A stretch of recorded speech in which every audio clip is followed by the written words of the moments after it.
Hello hello hello प्यारे साथियों, नमस्कार। तो कैसे हो आप सभी लोग? उम्मीद करता हूँ साथियों आप लोग बहुत अच्छे होंगे। तो आज के इस वीडियो लेक्चर में हम बात करेंगे यूपी जेईटी 2026 को लेकर। साथियों जीएनएम नर्सिंग के लिए साइंस के जो very very important 20 previous year के क्वेश्चन रहने वाले हैं उनको आज की इस वीडियो लेक्चर में हम डिस्कस करने वाले हैं। साथियों अब तैयारी जीत की होने वाली है। आपने अभी तक हमारा DV pro education application play store से डाउनलोड नहीं किया है तो आप प्ले स्टोर पर जाकर हमारा एप्लीकेशन डाउनलोड कर लीजिए। आपको प्ले स्टोर पे एप्लीकेशन मिल जाएगा, वहाँ पे आप फ्री टेस्ट भी दे सकते हो। इसके साथ में आपको वहाँ पे फ्री नोट्स प्लस में आपको क्लास की पीडीएफ भी वहाँ पे मिलने वाली है साथियों। ठीक है, तो बिना टाइम वेस्ट करते हो चलते हैं वीडियो की तरफ, करते हैं वीडियो को स्टार्ट। 2026 वाले स्टूडेंट्स के लिए बहुत इंपॉर्टेंट क्वेश्चन आज के इस वीडियो लेक्चर में रहने वाला है। कल की वीडियो में हमने प्रीवियस में 20 प्रीवियस ईयर के क्वेश्चन डिस्कस कर लिए थे। जिन स्टूडेंट्स ने वो वीडियो नहीं देखा है वो जाकर प्रीवियस की वीडियो पहले देख लीजिए, उसके बाद में ये वीडियो आप देखना। चलते हैं तो बिना टाइम वेस्ट करते हुए पहला क्वेश्चन आपके सामने होने वाला है साथियों। देखिए, which of the following is the largest cell of human body, यानी कि ह्यूमन बॉडी की सबसे बड़ी सेल। साथियों लार्जेस्ट सेल के बारे में यहाँ से पूछा गया है कि लार्जेस्ट सेल कौन सी है। ठीक है, एक तो होती है लार्जेस्ट साथियों और एक होती है लॉन्गेस्ट। ठीक है, समझने का प्रयास करना। एक तो होती है लार्जेस्ट, एक होती है लॉन्गेस्ट, एक होती है आपकी स्मॉलेस्ट। ठीक है, ये तीन प्रकार की कोशिकाएं मानव शरीर में पाई जाती है। एक तो सबसे लार्जेस्ट यानी कि सबसे बड़ी, एक सबसे लंबी और एक सबसे छोटी। तो आपसे यहाँ पे सबसे बड़ी कोशिका पूछा गया साथियों, तंत्रिका कोशिका नर्व सेल होती है या फिर एसिटाबुलारिया होती है, एक फीमेल एग या फिर मेल स्पर्म, कौन सी होती है सबसे बड़ी कोशिका साथियों? इसमें राइट आंसर होने वाला है आपका option number C correct answer होगा, मादा अंडे। फीमेल एग जो सबसे बड़ी कोशिका होती है। ठीक है साथियों, एक लार्जेस्ट कोशिका होती है वो ह्यूमन बॉडी की, वो कौन सी होती है? फीमेल एग होती है। तो इसमें ऑप्शन नंबर सी आपका राइट आंसर होगा। ठीक है, right answer option number C होगा आपका। वही अगर बात करें सबसे लॉन्गेस्ट, लॉन्गेस्ट यानी सबसे लंबी कोशिका होती है वो कौन सी होती है? नर्व सेल होती है आपकी, तंत्रिका कोशिका। ठीक है, और अगर आपसे क्वेश्चन पूछा जाता है कि smallest cell of human body, तो वो होती है साथियों पुरुष शुक्राणु। ठीक है, मेल स्पर्म होती है, वो सबसे छोटी कोशिका होती है ह्यूमन बॉडी में। तो आपके यहाँ एक क्वेश्चन में से तीन क्वेश्चन क्लियर हो चुके हैं साथियों विद कॉन्सेप्ट। ठीक है, प्लीज एक बार मेरे को आप कमेंट बॉक्स में कमेंट करके आंसर जरूर बताया करें। सभी स्टूडेंट से मैं रिक्वेस्ट करना चाहूंगा कि अगर आप पे आंसर आता है तो नहीं आता है तो भी आप थोड़ा अपने कॉमन सेंस के अकॉर्डिंग सबसे पहले आप आंसर लगाइए, उसके बाद में मैं आपको विद कॉन्सेप्ट सारा ये जो भी आपका डाउट है वो क्लियर करवा दूंगा। ठीक है, तो इसमें आपका ऑप्शन होगा वो कौन सा करेक्ट होगा? ऑप्शन नंबर सी आपका राइट होगा। ठीक है, जिन स्टूडेंट्स ने नहीं लगाया वो देख लीजिए, ऑप्शन नंबर सी आपका राइट होगा। अब चलते हैं अगले क्वेश्चन की तरफ। अगला क्वेश्चन आपके सामने है, देखिए, दुनिया का सबसे लंबा पौधा है, बताइए भाई, the tallest plant in the world, tallest plant in the world कौन सा होगा? बताओ भाई, टैलेस्ट, टैलेस्ट प्लांट कौन सा है? सबसे बड़ा पौधा, दुनिया का सबसे बहुत बड़ा पौधा कौन सा है? यूकेलिप्टस। वेरी गुड, बहुत अच्छा आंसर लगाया है एक बच्चे ने, बहुत अच्छा। यूकेलिप्टस आपका करेक्ट आंसर होगा। ठीक है, ऑप्शन नंबर ए आपका राइट आंसर होने वाला है। दुनिया का सबसे लंबा, अगर आपसे पूछा जाता है वर्ल्ड लार्जेस्ट या फिर वर्ल्ड टैलेस्ट, ठीक है, वर्ल्ड टैलेस्ट जो प्लांट है वो कौन सा है साथियों? वो है यूकेलिप्टस। ध्यान रखना। ठीक है, बहुत इंपॉर्टेंट क्वेश्चन मैं आपको बताने वाला हूँ। ये बिल्कुल आपको एक एक क्वेश्चन प्रीवियस ईयर के निकाल के आपको जो सीरीज चलाई गई है यूपीजीटी 2026 के लिए, साइंस पीवाईक्यू और एमसीक्यू की चलाई गई है। ठीक है, इसमें आपके इंपॉर्टेंट क्वेश्चन रखे गए हैं जो कि बहुत ही ज़्यादा इंपॉर्टेंट आपके लिए रहने वाले हैं 2026 के एग्जाम की दृष्टि से। ठीक है, यूकेलिप्टस आपका करेक्ट आंसर होगा। अब चलते हैं अगला क्वेश्चन की तरफ। अगला क्वेश्चन देखिए, मानव मस्तिष्क का भार लगभग कितना होता है? बताओ भाई, the average weight of human brain, human brain का एवरेज वेट कितना होता है? बताओ भाई, ब्रेन का वेट। ठीक है, आपसे देखिए पॉइंटों में थोड़ा बहुत ऊपर नीचे हो सकता है, लेकिन आपको जो एवरेज होता है, एक अनुमानित जो एवरेज होता है वो आपको यहाँ पे बताना होगा कि लगभग। ठीक है, लगभग आपसे पूछा गया है लगभग। तो साथियों मैं बता देता हूँ आपको, मानव मस्तिष्क का जो भार होता है, वेट होता है ह्यूमन ब्रेन का, वो एवरेज कितना होता है? 1400 ग्राम होता है। कितना होता है? 1400 ग्राम होता है, यानी कि हम कह सकते हैं 1.4 kg। ठीक है, 1.4 kg। तो यहाँ पे साथियों 1.4 kg के एवरेज में जो ऑप्शन एलिमिनेट हो रहा है वो कौन सा हो रहा है? आपका ऑप्शन नंबर सी हो रहा है। ठीक है, जिसमें कितना दे रखा है? 1.46 kg। ठीक है, यानी कि आपका 1460 ग्राम वजन यहाँ पे दे रखा है। तो आपका ये जो एवरेज आंसर आ रहा है वो कौन सा आ रहा है? ऑप्शन नंबर सी आपका करेक्ट आंसर होने वाला है। ठीक है, 1.4 kg के एवरेज में। ऑप्शन नंबर सी आपका राइट आंसर है। इसी के साथ में मैं आपसे क्वेश्चन पूछना चाहूंगा इसी क्लास के बीच में कि जो ह्यूमन का जो हार्ट होता है उसका वजन कितना है, ये मेरे को आप कमेंट बॉक्स में कमेंट करके बताएंगे भाई, ठीक है। ह्यूमन हार्ट का एवरेज वजन कितना होता है वो आप मेरे को कमेंट बॉक्स में कमेंट करके बताएंगे, ठीक है। ब्रेन का मैंने बता दिया, ये क्वेश्चन आपके लिए दिया है मैंने कि ह्यूमन हार्ट का वजन कितना होता है। वहीं इसके साथ में चलते हैं साथियों अगले क्वेश्चन की तरफ। और इसी के साथ में मैं एक चीज आपसे कहना चाहूंगा साथियों, अगर चैनल पर नए हो तो चैनल को सब्सक्राइब कर लेना, बेल आइकन को प्रेस कर लेना ताकि आगे आने वाली हर वीडियो न्यूज नोटिफिकेशन सबसे पहले आपको मिल सके। क्योंकि डीबी प्रो एजुकेशन साथियों यूपीजीटी के लिए एकमात्र ऐसा संस्थान है जो आपको फ्री ऑफ कॉस्ट प्रिपरेशन करवाने वाला है। यहाँ तक कि आपको जो क्लास की पीडीएफ है वो भी एप्लीकेशन पर आपको फ्री में मिलने वाली है साथियों, ठीक है। तो जिन भी स्टूडेंट्स ने अभी तक हमारा dB pro education application play store पर जाकर डाउनलोड नहीं किया है तो वो जाकर डाउनलोड कर ले ताकि वहां पर फ्री ऑफ कॉस्ट आपको टेस्ट सीरीज मिल सके। टेस्ट सीरीज के साथ में ही साथियों आपको वहां पे क्लास की पीडीएफ भी मिलने वाली है, ठीक है। क्लास की जो पीडीएफ है, रोज की जो क्लासेस होती है उसकी पीडीएफ और फ्री टेस्ट सीरीज आपको वहां पे मिलने वाली है। तो जिन भी स्टूडेंट्स ने एप्लीकेशन डाउनलोड नहीं किया वो गूगल प्ले स्टोर से जाकर एप्लीकेशन डाउनलोड कर लेना साथियों, ठीक है।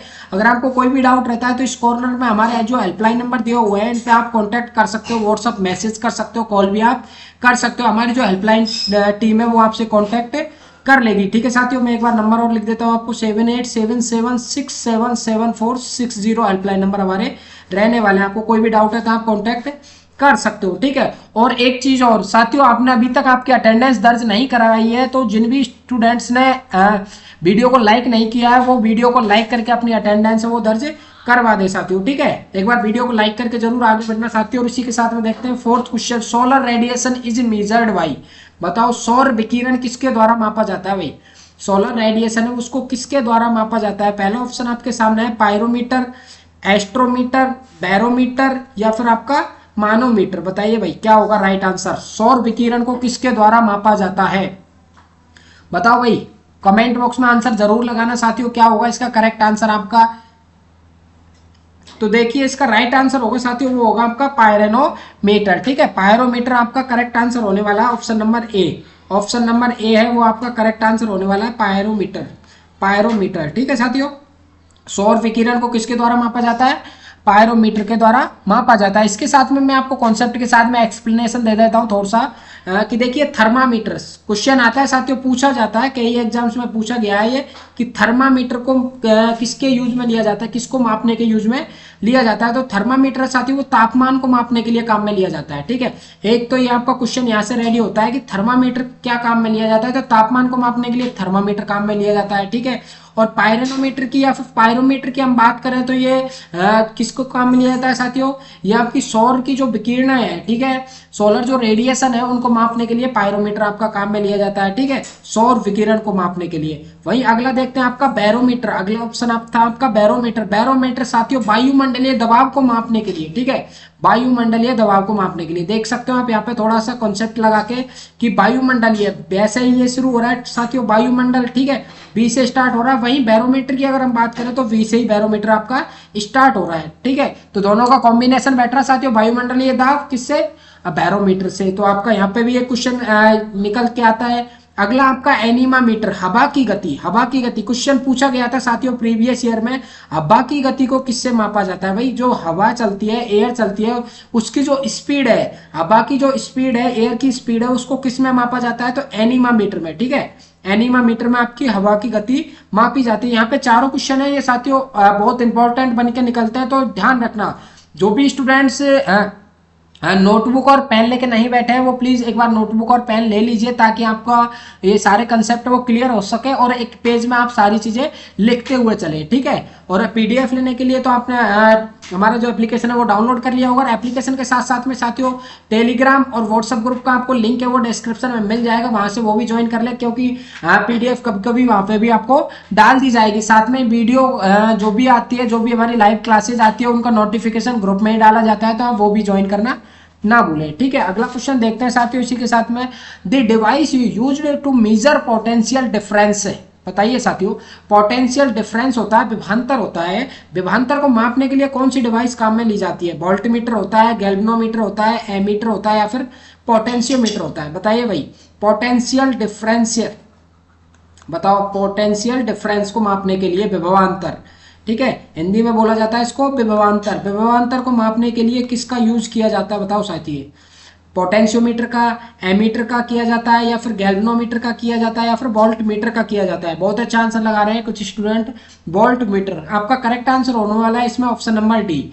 ऑप्शन नंबर डी आपका राइट आंसर होगा, volt meter is right answer. ठीक है, विभवांतर को मापने के लिए साथियों किसका काम में लिया जाता है? वोल्ट मीटर को काम में लिया जाता है। आपका डी ऑप्शन यहाँ पे राइट होने वाला है। इसके साथ में कुछ कॉन्सेप्ट मैं बता देता हूँ आपको। वोल्टेज को किससे मापा जाता है साथियों? विभवांतर। ठीक है, एक मिनट में आपको बता देता हूँ। पोटेंशियोमीटर, पोटेंशियोमीटर जो यूज किया जाता है साथियों, उसमें सारी चीजें एक एक्यूरेट पथ में मापी जाती है। जब हमारा वोल्ट मीटर काम नहीं करता है, ठीक है, जब हमारा एमीटर काम नहीं करता है विद्युत धारा के लिए, तो हम पोटेंशियोमीटर का यूज करते हैं, जिसमें कि हम विभवांतर और विद्युत धारा और विद्युत प्रतिरोध, इन तीनों चीजों का बहुत ही सटीकता से हम मापन कर सकते हैं। ठीक है, अगर तीनों चीजों की बात करें, एक ही क्वेश्चन में आपको दे देता है कि भाई विभवांतर, विद्युत धारा और रेजिस्टेंस, प्रतिरोध को मापने के लिए कौन सी हम छड़े वो काम में लेते हैं, कौन सी हम जो इकाई है वो काम में लेते हैं, तो वो होती है हमारी साथियों पोटेंशियोमीटर। ठीक है, पोटेंशियोमीटर का यूज किया जाता है। वहीं अगर आपसे सिंगल पूछा जाता है कि भाई धारा को मापने के लिए, करंट को मापने के लिए किसका काम में लिया जाता है? करंट को मापने के लिए काम में लिया जाता है आपका एमीटर को। ठीक है, एमीटर आपका करंट को मापने के लिए काम में लिया जाता है, और वोल्ट मीटर विभवांतर को मापने के लिए साथियों। ठीक है, मैं आपको जो एक एक टॉपिक बता रहा हूँ ना साथियों, यहाँ से एक एक लाइन है ना, वो बहुत इंपॉर्टेंट रहने वाली है आपकी। ठीक है, एक एक लाइन बहुत इंपॉर्टेंट रहने वाली है। और बात रहती है गैल्वेनोमीटर की, तो गैल्वेनोमीटर का विद्युत धारा के अस्तित्व की दिशा। ठीक है, अगर विद्युत धारा की बात करें तो एमीटर से काम में लेते हैं हम। ठीक है, एमीटर का यूज किया जाता है। और वोल्टेज की अगर बात करें हम, विभवांतर की, तो हमारा वोल्टमीटर काम में लिया जाता है। अगर धारा की अस्तित्व या फिर दिशा, ठीक है, धारा किस दिशा में बह रही है, अगर दिशा की बात करें, ठीक है साथियों, दिशा की अगर बात करेगा तो हम क्या यूज में लेंगे? गैल्वेनोमीटर का काम में लिया जाता है। ठीक है, तो आपका ऑप्शन नंबर कौन सा इसमें करेक्ट होगा साथियों? विभवांतर में वोल्टमीटर आपका राइट आंसर होगा। ठीक है, चलते हैं अगले क्वेश्चन की तरफ। अगला क्वेश्चन देखिए आपके सामने है, which of the following unit could be used to measure electric charge? Electric charge की यहाँ पे बात हो रही है साथियों, बताइए भाई, इलेक्ट्रिक चार्ज की यहाँ पे बात हो रही है। इलेक्ट्रिक चार्ज को मापने के लिए, विद्युत आवेश को मापने के लिए क्या काम में लिया जाता है बताओ भाई? विद्युत आवेश को मापने के लिए निम्नलिखित में से किन इकाइयों का प्रयोग किया जाता है? एम्पियर का काम, एम्पियर का उपयोग किया जाता है, जूल का किया जाता है, या फिर वोल्ट का किया जाता है, या कूलम्ब का किया जाता है? बताइए, चार ऑप्शन आपके सामने है, चारों में से आपको राइट आंसर बताना होगा, कौन सा आंसर आपका करेक्ट होने वाला है, बताओ भाई। विद्युत आवेश साथियों, जो स्टूडेंट्स कमेंट बॉक्स में आंसर नहीं लगा रहे हैं, प्लीज कमेंट बॉक्स में आंसर लगाइए, इससे आपकी प्रिपरेशन का पता चलेगा। सभी स्टूडेंट्स मेरे को लास्ट में 20 क्वेश्चन में से कितने क्वेश्चन आपके करेक्ट निकल रहे हैं वो चीजें मेरे को बता के जाएंगे आप। ठीक है, 20 में से सर हमारे 10 राइट है या फिर 15 राइट है, कितने क्वेश्चन करेक्ट निकलते हैं वो जरूर बता के जाना आप कमेंट बॉक्स में। ठीक है, इससे आपको पता लगेगा कि आपकी जो प्रिपरेशन है वो कैसी चल रही है, आप कितने पानी में हो या फिर कितने आप ऊपर चल रहे हो, आपका जो बेसिक है वो क्लियर है या नहीं है, उसको लेकर ये क्लासेस चलाई जा रही है। ठीक है साथियों, बाकी मैं टेस्ट सीरीज वगैरह आपको अकॉर्डिंग टू सिलेबस ऐप पे प्रोवाइड करा ही दूंगा। बताइए भाई, सबसे पहले तो इसका राइट आंसर बताइए, क्या होगा इसका राइट आंसर?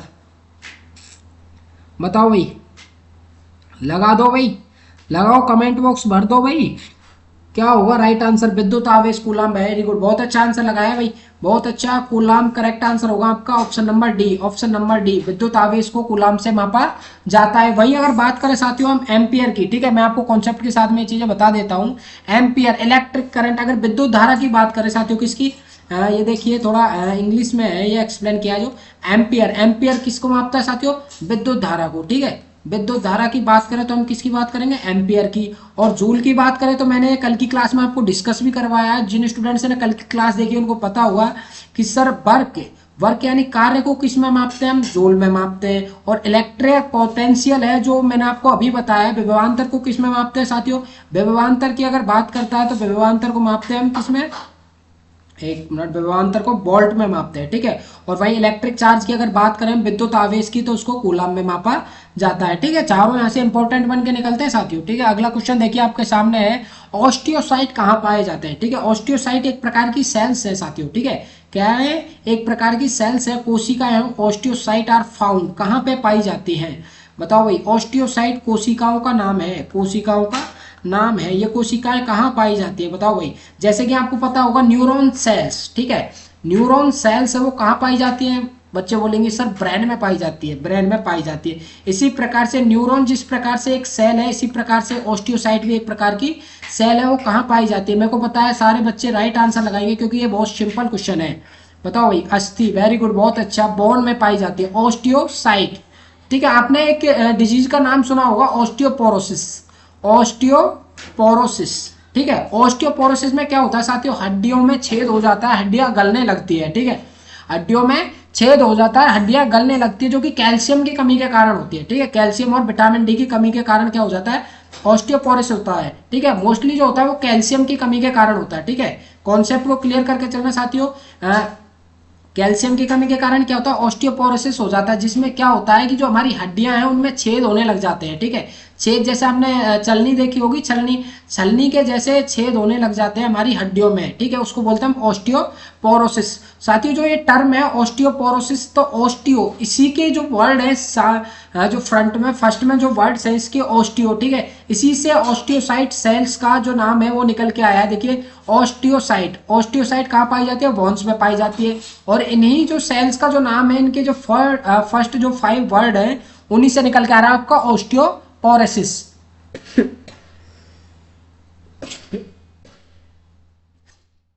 ठीक है, तो आपका राइट आंसर होगा वो होगा ऑप्शन नंबर ए। ठीक है, ऑस्टियोसाइट, ऑस्टियोसाइट में जो प्रॉब्लम आएगी तो उसका नाम हो जाएगा आपका ऑस्टियोपोरोसिस। ठीक है भाई, अगर ब्लड की हम बात करें तो ब्लड में हीमोग्लोबिन, आरबीसी, डब्ल्यूबीसी, ये सारी आपकी रक्त कोशिकाएं पाई जाती है।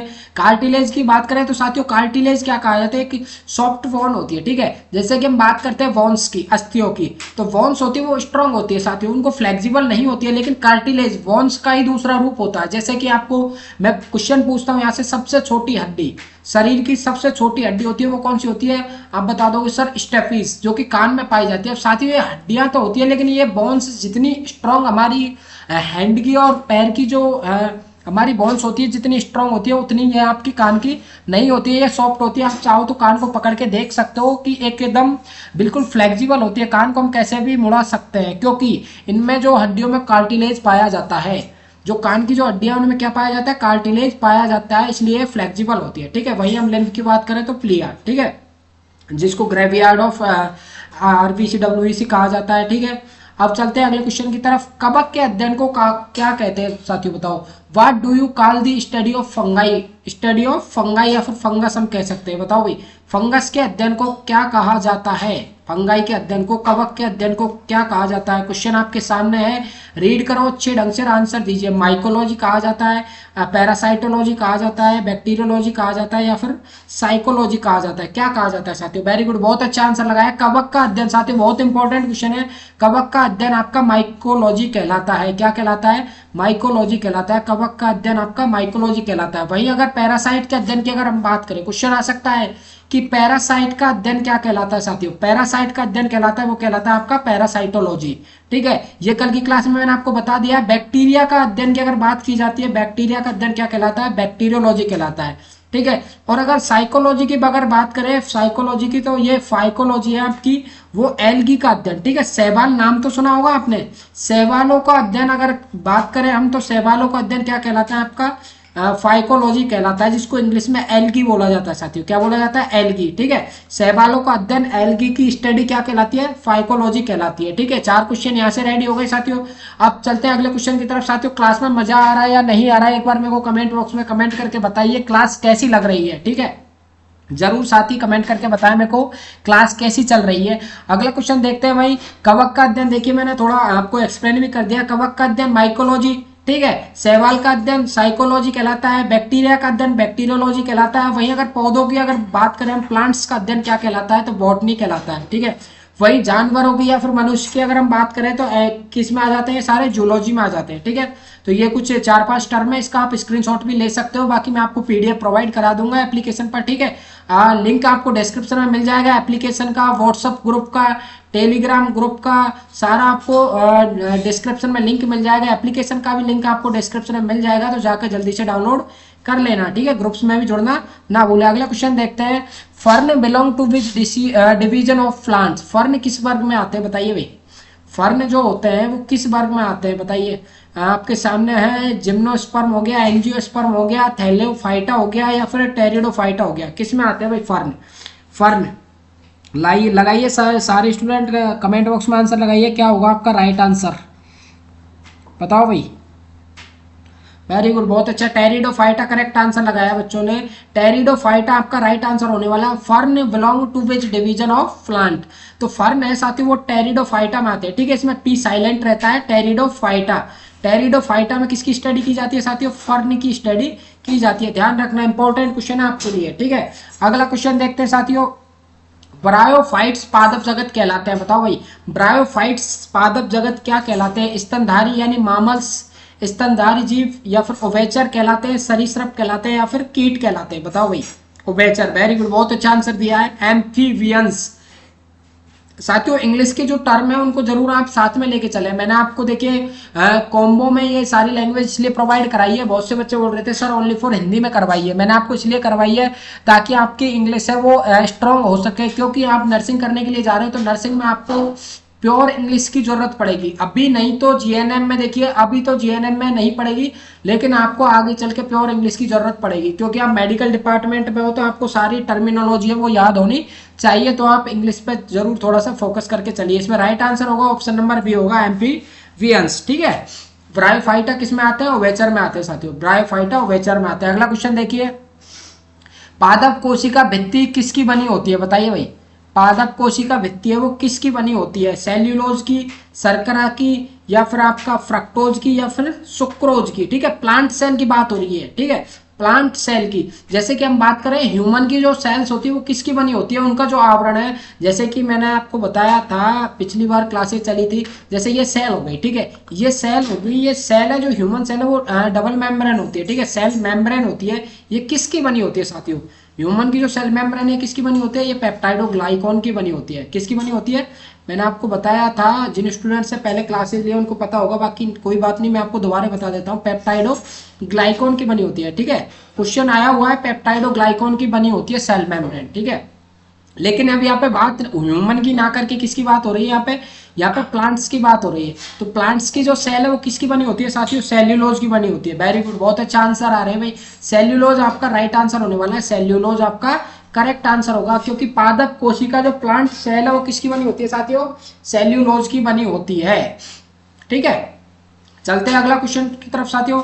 अगला क्वेश्चन देखिए, आपका अगला क्वेश्चन आपके सामने होने वाला है भाई, उससे पहले मैं देख के आपको एक चीज बता देता हूँ, you can find me here, आप हमें इधर भी देख सकते हैं भाई, थोड़ी नजर इधर भी मार लेना, क्योंकि देखिए टेलीग्राम हो गया आपका, इंस्टा हो गया, व्हाट्सअप हो गया, जीमेल और यूट्यूब, ठीक है, मैंने आपको सारी चीजें एक बार में एक्सप्लेन करके बता दिए हैं। यूट्यूब सारा आपको मिलेगा वो डीवी प्रो एजुकेशन के नाम से मिलेगा, जिसमें कि आपको कोई भी इंक्वायरी करनी है तो हमारी जो ईमेल यहाँ पे मेंशन की हुई है dvproeducation@gmail.com, इस पे आप मेल कर सकते हो, कोई भी अगर क्वेरी है आपकी तो, ठीक है। हेल्पलाइन नंबर आपको यहाँ पे मेंशन कर रखे हैं, अगर कोई भी डाउट है आप हमें व्हाट्सअप मैसेज कर सकते हो, कॉल कर सकते हो, ठीक है। अभी तक चैनल के साथ में नहीं जुड़े हो तो चैनल के साथ में जुड़ जाइए और अपनी अटेंडेंस जरूर दर्ज करवा देना साथियों, लाइक करके वीडियो को, ठीक है। अभी तक जिन स्टूडेंट्स ने वीडियो को लाइक नहीं किया प्लीज एक बार वीडियो को लाइक करके ही आगे बढ़े। अगला क्वेश्चन इसी के साथ में देखते हैं, from which part of opium plant we get morphine, यानी मॉर्फिन साथियों को किस भाग से निकाला जाता है अफीम के, बताओ। अफीम का पौधा नाम सुना होगा साथियों, अफीम, जो कि एक कैप्सूल होता है, अनराइप कैप्सूल होता है, कच्चा एक कैप्सूल होता है साथियों, कैसा होता है, कच्चा कैप्सूल होता है, ठीक है। इसके किस प्लांट से आपको किस पार्ट से आपको जो ओपियम है, अफीम है, वो प्राप्त होता है, बताइए साथियों, बताओ अफीम के किस भाग में मॉर्फिन प्राप्त होता है, राइट आंसर, वेरी गुड, बहुत अच्छा, मैंने आपको बता दिया, अनराइप फ्रूट, यानी कि फ्रूट का जो पार्ट है साथियों उससे आपका अफीम है वो प्राप्त होता है, ठीक है, मॉर्फिन है जो प्राप्त होता है। तो आपका यहाँ पे राइट आंसर क्या होगा साथियों, आपका राइट आंसर होगा option number D, option number D आपका करेक्ट आंसर होगा, फल आवरण, और वो भी कैसा फल साथियों, कच्चे फल से, ठीक है। अफीम के कच्चे फल से आपका मॉर्फिन है वो प्राप्त किया जाता है, ठीक है। अफीम का जो कच्चा फल है, कच्चा फल से क्या है, किस फॉर्म में साथियों, लेटेक्स के फॉर्म में, ठीक है, लेटेक्स के फॉर्म में ये प्राप्त होता है, ठीक है, लेटेक्स के फॉर्म में, ठीक है, सफेद लेटेक्स, व्हाइट लेटेक्स के रूप में आपको मॉर्फिन है जो प्राप्त होता है, किससे प्राप्त होता है साथियों? अफीम से प्राप्त होता है, ठीक है, ओपियम से प्राप्त होता है। ओपियम से आपका मॉर्फिन प्राप्त होता है। किस फॉर्म में प्राप्त होता है साथियों? लेटेक्स की फॉर्म में प्राप्त होता है। कलर कैसा है पूछे तो व्हाइट, ठीक है। और किस पार्ट से प्राप्त होता है? तो फ्रूट से प्राप्त होता है, ठीक है। ऐसे कई क्वेश्चन आपके निकल के चलते हैं। बाकी चलते हैं अगले क्वेश्चन की तरफ साथियों। Bark of this tree is used as a condiment. किस पेड़ की छाल का उपयोग मसाले के रूप में किया जाता है साथियों? आपने गरम मसाला नाम सुना होगा साथियों, जैसे कि हम किचन में यूज भी करते हैं। किचन में जो जिनको बोला जाता है साबुत मसाला, तो इसमें कौन सी छाल है वो यूज होती है साथियों, बताइए। यहाँ पे आपको सारे मसालों के नाम दिए हुए हैं, लेकिन आपको पूछा है सिर्फ छाल के रूप में यूज होने वाला, क्योंकि यूज तो किचन में सारे ही होते हैं, लेकिन छाल के रूप में कौन सा यूज होता है आपसे पूछा गया है। दालचीनी है, सिनामोन, या फिर लौंग है, या फिर नीम है, या फिर ताड़ का वृक्ष है, बताइए साथियों क्या होगा। अब देखिए, नीम की छाल हम बिल्कुल काम में नहीं लेते साथियों, यूज्ड एज कॉन्डिमेंट, यानी मसाले के रूप में हम नीम का काम बिल्कुल नहीं लेते साथियों। तो आपका यहाँ पे ऑप्शन एलिमिनेट करके ऑप्शन नंबर सी गलत हो गया, ठीक है। वही लौंग की अगर बात करें तो लौंग्स में साथियों फ्रूट्स काम में लिए जाते हैं। लौंग का जो पार्ट यूज होता है वो कौन सा यूज होता है साथियों? फ्रूट्स यूज होता है, ठीक है। लौंग का आपने कभी छाल काम में लिया क्या? बार्क, बार्क जैसे कि नीम का जो छाल होती है ना नीम की, वो कभी काम में लिया आपने? नहीं ली, ठीक है साथियों। मसाले के रूप में। वही अगर लौंग की अगर बात करें, लौंग में फ्रूट यूज होता है, ना कि छाल यूज होता है, ठीक है। वही ताड़ का वृक्ष, इसमें भी आपकी छाल यूज नहीं होती है, तो वो होती है आपकी दालचीनी में, ठीक है। आपका ऑप्शन नंबर ए है वो राइट आंसर होगा, सिन्नामोन, सिन्नामोन, ठीक है, सिन्नामोन। और एक और आपने नाम सुना होगा सिनकोना, सिनकोना जो कि मलेरिया के ट्रीटमेंट में काम आने वाला प्लांट है, सिनकोना, ठीक है। सिनकोना का वृक्ष, ठीक है, कोनैन का पौधा साथियों, सिनकोना। सिनकोना नाम सुना होगा, एंटी मलेरियल ड्रग्स में आता है। जब किसी भी पेशेंट को मलेरिया हो जाता है तो उसको सिनकोना के जो भी एक्सीपिएंट है, जो भी एक्सट्रैक्ट है, जैसे क्यूनिन हो गया, क्यूनिडिन हो गया, ये सारी ड्रग्स कहाँ से निकल के आती है? सिनकोना से निकल के आती है, इसीलिए इसको एंटी मलेरियल प्लांट भी कहा जाता है, ठीक है। सिनकोना अलग चीज है साथियों, और सिन्नामोन अलग चीज है, ठीक है, ध्यान रखना। सिन्नामोन, ठीक है, इसको आप ऐसे याद रख सकते हो, सिन्नामोन। यानी कि मोना कहाँ काम कर रही है साथियों? किचन में काम कर रही है। तो मोन जहाँ पे आ जाता है तो वहां पे आपको ध्यान रखना है क्या है, एक मसाला है, ठीक है। और सिनकोना, ठीक है, ये सिनकोना कोना, ठीक है, सिनकोना ये मलेरिया वाला प्लांट है, ठीक है, ध्यान रखना। अगला क्वेश्चन चलता है आपका 14 नंबर का क्वेश्चन है आपका साथियों। Cellulose is an example of which kind of nutrient, ठीक है, मैंने आपको अभी बताया प्लांट सेल में पाया जाता है वो सेल्यूलोज पाया जाता है। ये किस प्रकार का न्यूट्रिएंट है वो आपसे यहाँ पे पूछा गया साथियों, किस प्रकार का पोषक तत्व का उदाहरण है। चारों ऑप्शन आपके सामने है, बताइए राइट आंसर इसमें क्या होगा? फैट, वसा, या फिर कार्बोहाइड्रेट, या फिर प्रोटीन, बताओ भाई। प्रोटीन होगा या फिर विटामिन होगा? आपका करेक्ट आंसर क्या होगा इसमें, बताओ भाई। सेल्यूलोज, सेल्यूलोज, बहुत अच्छा आंसर दे रहे हैं, वेरी गुड। कार्बोहाइड्रेट, बहुत अच्छा। सेल्यूलोज एक प्रकार का कैसा है साथियों? कार्बोहाइड्रेट है, ठीक है, कैसा है? कार्बोहाइड्रेट है, कार्बोहाइड्रेट है, वेरी गुड, बहुत अच्छा आंसर लगाया है। सेल्यूलोज एक प्रकार का कार्बोहाइड्रेट है, ना तो ये वसा है, ना ये प्रोटीन है, ना ये विटामिन है, ठीक है, बहुत अच्छा, कार्बोहाइड्रेट है एक प्रकार का सेल्यूलोज। अगला क्वेश्चन देखते हैं। The smallest flowering plant is a, बताओ भाई, सबसे छोटा फूल का पौधा, सबसे छोटा, स्मॉलेस्ट। एक क्वेश्चन आया था अभी, सबसे बड़ा पौधा, विश्व का सबसे बड़ा पौधा वो कौन सा है? यूकेलिप्टस, ठीक है, मैंने आपको अभी बताया यूकेलिप्टस, यूकेलिप्टस सबसे बड़ा पौधा साथियों। लेकिन यहाँ पे क्या पूछा? सबसे छोटा फूल वाला पौधा कौन सा है? बॉल्फिया, लेम्मा, या फिर एजोला, या फिर फीकस, कौन सा होगा राइट आंसर, बताओ भाई। बॉल्फिया, लेम्मा, एजोला, या फिर फीकस, वेरी गुड। बॉल्फिया सबसे छोटा प्लांट है साथियों। बॉल्फिया कैसा प्लांट है? एक सबसे छोटा प्लांट है जो भी फूल वाला, सबसे छोटा फूल वाला प्लांट अगर आपसे पूछता है फूल वाला प्लांट, तो वो हो जाएगा आपका बॉल्फिया, ठीक है, ध्यान रखना साथियों, बॉल्फिया। बॉल्फिया आपका राइट आंसर होगा, ऑप्शन नंबर 1, ठीक है, ऑप्शन नंबर 1 आपका करेक्ट आंसर होने वाला है, बॉल्फिया, ठीक है। इस क्लास की पीडीएफ आपको टेलीग्राम ग्रुप पे डाल दी जाएगी भाई, ठीक है, टेलीग्राम ग्रुप के साथ में आपको एप्लीकेशन पे भी डाल दी जाएगी। अगर टेलीग्राम पे नहीं आती है तो एप्लीकेशन पे आपको 100% मिल जाएगी, तो एप्लीकेशन को डाउनलोड करना ना भूलें। अगला क्वेश्चन देखिए साथियों, गुब्बारे में भरी जाने वाली सबसे हल्की गैस कौन सी है? ये तो सर बचपन से पढ़ते आ रहे हैं सर, ये क्वेश्चन तो बहुत सिंपल है, बताइए भाई कौन कौन इसका करेक्ट आंसर देता है, देखते हैं अब की बार। सबसे हल्की गैस जो कि बलून्स में फिल की जाती है, कौन सी गैस है साथियों? हाइड्रोजन है, बताओ भाई, हाइड्रोजन है, नाइट्रोजन है, हीलियम है, या फिर ऑक्सीजन है? चार ऑप्शन आपके सामने है, कौन सी गैस है साथियों, बताओ कौन सी गैस है जो कि सबसे हल्की गैस है? बताओ भाई, हीलियम, वेरी गुड, बहुत अच्छा आंसर है हीलियम। सबसे हल्की गैस हीलियम, ठीक है। Lightest gas which is filled in balloon, balloon में गैस भरी जाती है, लेकिन उसके साथ में ही एक टर्मिनोलॉजी आपको यहाँ पे मेंशन कर दिया है कि सबसे हल्की गैस की यहाँ पे बात हो रही है। अगर लाइटेस्ट गैस यहाँ पे मेंशन करता तो आंसर आपका बदल जाता है, सबसे हल्की गैस की यहाँ पे बात हो रही है। और सबसे हल्की गैस है वो कौन सी है साथियों, हल्की गैस, ठीक है। हल्की गैस, सबसे हल्की गैस है वो यहाँ पे मेंशन कर रखी है, उनमें है हीलियम। हीलियम आपका बहुत अच्छा आंसर दे रहे हैं बच्चे, हीलियम आपका राइट आंसर होने वाला है भाई। सबसे हल्की गैस जो कि गुब्बारों में फिल की जाती है वो है आपकी हीलियम, ठीक है। हीलियम आपका राइट आंसर होगा, option number C, option number C correct होगा। चलते हैं अगले क्वेश्चन की तरफ। किसी भी रिसाव का पता लगाने के लिए एलपीजी में कौन सी गैस भरी जाती है भाई, gas filled with LPG to detect any leakage. LPG का जो सिलेंडर होता है साथियों, एलपीजी गैस का जो सिलेंडर होता है, लिक्विड पेट्रोलियम गैस, ठीक है। क्वेश्चन आ सकता है एलपीजी की फुल फॉर्म, एलपीजी की फुल फॉर्म भी ध्यान रखना साथियों, लिक्विड पेट्रोलियम गैस, ठीक है। लिक्विड पेट्रोलियम गैस, अगर हिंदी में नाम पूछे तो द्रवित गैस, ठीक है। द्रवित पेट्रोलियम गैस इसका हिंदी में नाम है। लेकिन अब इस पूछा गया जो क्वेश्चन है आपसे कि एलपीजी के सिलेंडर में अगर कोई भी लीकेज हो जाता है तो उसका पता कैसे करेंगे हम, बताओ साथी। उसका पता लगाने के लिए उसमें कौन सी गैस भरी जाती है, इथाइल मरकैप्टेन, मिथाइल मरकैप्टेन, या फिर इथेन मरकैप्टेन, या फिर मीथेन मरकैप्टेन। बताओ कौन सी गैस यहाँ पे फिल की जाती है साथियों।